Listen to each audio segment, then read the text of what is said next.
Hey everybody, welcome to another installment of Memes of the Week. If you want to catch the latest memes of the week videos that I produce, then subscribe to me over on MGTOWTV. It's the first link in the description.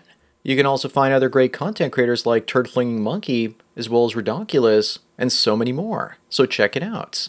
Number 1, we have a woman that claims she's so hot that men are intimidated by her hotness and don't want to date her. Clearly, the men that she finds attractive don't find her attractive enough to approach. I think she just said what she did so people feel sympathy for her and she'll get more views on TikTok. Up next, we have a graphic that illustrates women's logic when it comes to men. For them, the majority of men are invisible if we don't meet their standards. In reality, the betas out there in the game would be used as emotional tampons, and she would have let a few of them in. Remember, Chad doesn't bring flowers over, and she's probably an alpha widow. Number 3, we have a Pakistani woman that deleted 18 people with poison because she was forced into an arranged marriage. She says it was her right to resist forced marriage. This just shows you how much women hate beta males. What really disturbs me is the number of woke women in the comments section agreeing with her actions. She got the poison from her boyfriend and tried to do her husband in, but it accidentally got into some yogurt and took out his whole extended family. The woman BB, surprise, refuses to take accountability and is now blaming her boyfriend. Up next, we have a sinner that's trying to turn herself into a saint. She went from lonely fans model to preacher and Bible nerd. I guess God can change anyone, but I don't think even he can change one's body count. She probably wants a naive religious man that's a virgin so she can be the one in control of the relationship. She's probably 30 now and asking for God's forgiveness. For many carousel riders, church is their retirement home. Next, we have a bearded lady that ditched the razor and now feels beautiful. If you need more proof that there's no such thing as a female incel, she says that her partner likes running his fingers through her beard and it admires it. More like running his hands down a chalkboard. Plus, she has job security because every state fair needs a bearded lady, it seems. Number 6, speaking of incels, the next time a woman shames you by calling you that because she can't think of a better insult, remember, it's only because sex is the only unit of value that she can understand. Most of the time, women's only insults are calling guys gay, cheap, and saying you have a small pee-pee, or that you're an incel. Creativity doesn't seem to be their strong suit. Number 7 shows us what happens when communists win. The leftoids think that they're real communists, but in reality, they're the useful idiots. To be honest, so was Che Guevara, and it was Castro that benefited the most from him in Cuba. But I wouldn't worry about it because today's youth don't actually have the work ethic to build the gulags needed for their communist ideals. Next up, remember that gag from Demolition Man where people were fat and dressed like sofas. Masculinity was considered toxic too, and muscular men like Stallone were considered dinosaurs. Meat was also considered illegal. All I have to ask is, when do I get my rat burger? Or in our version of reality, roach burger. Speaking of fat, that dog has a look on its face of a newly rescued dog that realizes it's never going to basically go for a walk ever again. If I were him, I'd be more worried that if the supply chains end up breaking down for only 12 hours, I'd be on the dinner menu. Number 10 shows us the sad situation where women only learned about which men make good fathers only once they become single mothers. Once they're done with Chad, of course. More like when Chad's done with them and they go for the beta bucks cleanup hitter instead. But this is the mating strategy of the beta bucks. She might have a child or two to cement the deal, and he ends up happy for it. Moving on, we have this unfortunate tragedy at a gay bar. A 25-year-old plus-size drag queen died in the middle of a performance of a heart attack. The medical examiner says that obesity and diabetes also killed him or her. Remember that this is strong, empowering, and courageous. Never forget it. Number 12, we learn that Margot Robbie only got the part of Barbie because Amy Schumer quit the role and turned it down. She said the studio wasn't interested in doing it the way that she wanted to do it, so it's not actually fake news.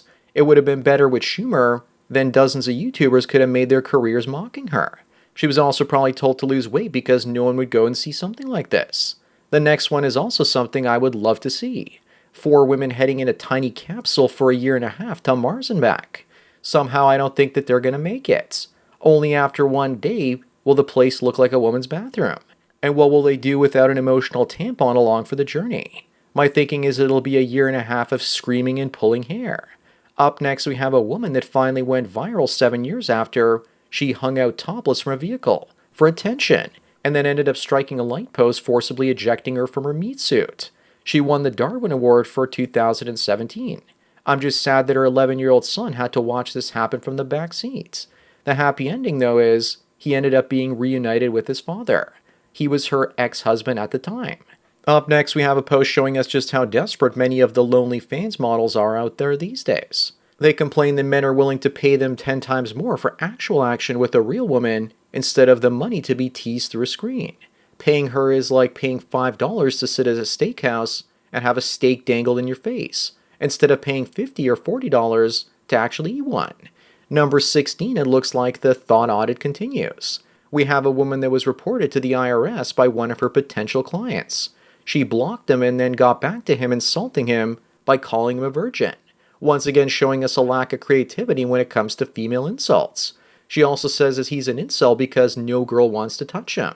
Her story brought a tear to my cock, though.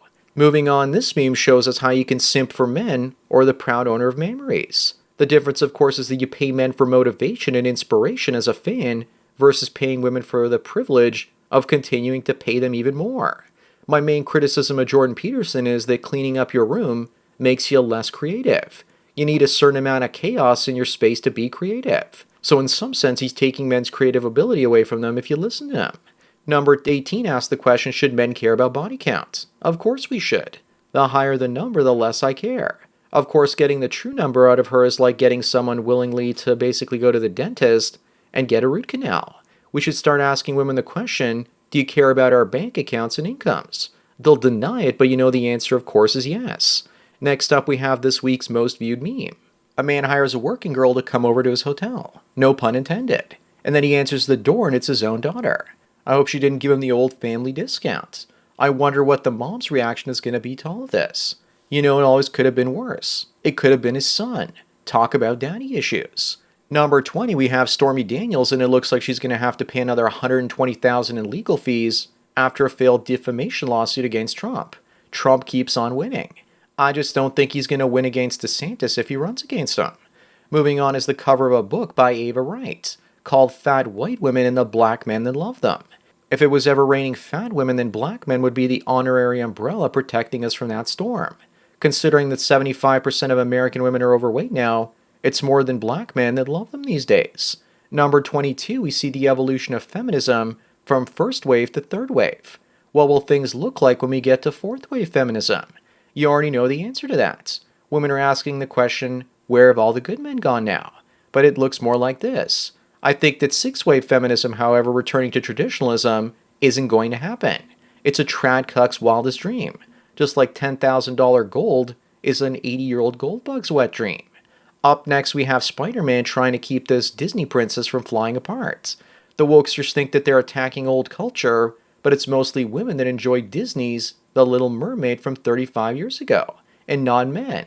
We're actually enjoying laughing at it more this time. Number 24, we have Mr. Mustache himself with his girlfriend Ava Braun. Look at the pain in his eyes being with her, and this is before he knew the war was over. This one makes fun of incels, telling them that they're less desirable than Hitler. In his case, I don't think she desired him as much as she desired the money and power that he was attached to, not to mention the social status. In an alternate universe, he never dated her and ended up winning the war. Tom Likas always used to say that women are attracted to money, power, and fame, or any combination of the three. Number 25, we have an image illustrating that women are the ones usually instigating violence in 3/4 of domestic violence cases. Then you have the white knight cops ready to ruin your life afterward. These women probably strike you while lashing out in pain as if you hit them. This week's last one shows us the difference between how society treats men with mental illness versus women. Women go online and get cash and prizes that are rained down on them, while men become homeless and discarded. Someone responded by sharing this image, showing you the difference between public housing for women who can't financially support their children versus the men that can't do the same. It's either the streets or the big house for men, or Instagram influencer and welfare housing for women. So that's it for another Memes of the Week. Again, if you want them early, check out MGTOWTV, link is in the description. Remember, I make these for free, so donate if you can to PayPal or Subscribestar for more content like this. Anyways, enjoy the rest of your day, and cheers.